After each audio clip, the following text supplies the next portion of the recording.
Nasir syntax group নির্বাচন পথে পথে। সারা দেশের মতোই ভোটের মাঠে নির্বাচনী সমীকরণ মেলাতে ব্যস্ত মানিকগঞ্জ জেলার ৩টি সংসদীয় আসনের প্রার্থীরা। ত্রয়োদশ জাতীয় সংসদ নির্বাচনকে কেন্দ্র করে বিভিন্ন রাজনৈতিক দলের মনোনীত ও সম্ভাব্য প্রার্থীরা ভোটের মাঠে নানা কৌশলে ভোটারদের মন জয় করতে দিচ্ছেন নানা প্রতিশ্রুতি। আর ভোটাররা বলছেন, শুধু প্রতিশ্রুতি নয়, সারা বছর যিনি জনগণের পাশে থাকবেন তাকেই ভোট দেবেন তারা।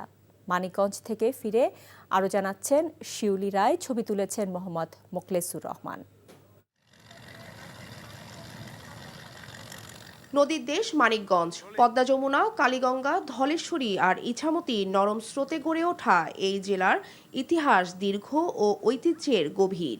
এবার সেই ঐতিহ্যের জেলা প্রস্তুতি নিচ্ছে ত্রয়োদশ জাতীয় সংসদ নির্বাচনের। বিগত 3টি জাতীয় সংসদ নির্বাচনে ভোটাররা ভোট দিতে পারেনি, তাই এবারের ভোটারদের আগ্রহ অনেক বেশি। ওই ভোটের সময় অনেকজনই বাসায় যায়, আমার ভোট দেন রাখবো, তুমুক দেন রাখবো, কিন্তু নির্বাচন হয়ে গেলে কিন্তু কারো সাথে আর যোগ ঠিকানা হয় না। কাজ দেশে ভালো করবে, পোলাপান দেখবে, স্কুল লেখাপড়া ভালো করবে, চিকিৎসা বা অসুখ করলো এগুলো দেখলো তাদের আমরা সাপোর্ট করবো।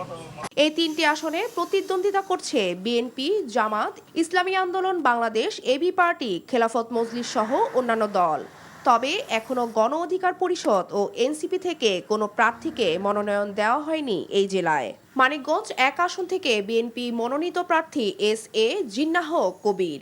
9টি জরিপ হয়েছে, 9টি জরিপের পর দল আমাকে মনোনয়ন দিয়েছে। তাহলে বুঝুন, দল টুল ছেঁড়া বিশ্লেষণ করে কোথায় 1% গ্যাপ রাখে না। মানিকগঞ্জ 2 আসনে প্রতিদ্বন্দ্বিতা করছে বিএনপি থেকে মনোনয়ন পাওয়া মইনুল ইসলাম খান শান্ত ও জামাত প্রার্থী মোহাম্মদ জাহিদুর রহমান। ভোটারদের নানা প্রতিশ্রুতি দিচ্ছেন তারা। বাংলাদেশে এখনো পর্যন্ত গার্মেন্টস ইপিজেড আছে, বাট কোনো ভেজিটেবল ইপিজেড নাই, ইপিজেড নাই। আমাদের এখান থেকে ইপিজেড একটা যদি হয় ভেজিটেবল এক্সপোর্ট করার জন্য, তাহলে আমাদের এলাকার কৃষকদের জীবনমান উন্নত হবে। মানিকগঞ্জ 3 আসনটিতে আগে 3বার বিএনপি জয়ী হয়েছিল। এবার বিএনপির পাশাপাশি এই আসনে জামাত ও এবি পার্টি প্রার্থী দিয়েছে। প্রচারণা তো সবাই করে, কিন্তু আমি মানুষের হৃদয় কতটুকু যেতে পেরেছি, আমার প্রত্যেকটাকে মানুষের হৃদয় কতটুকু স্থান দিতে পেরেছি, সেটা কিন্তু মূল লক্ষ্য।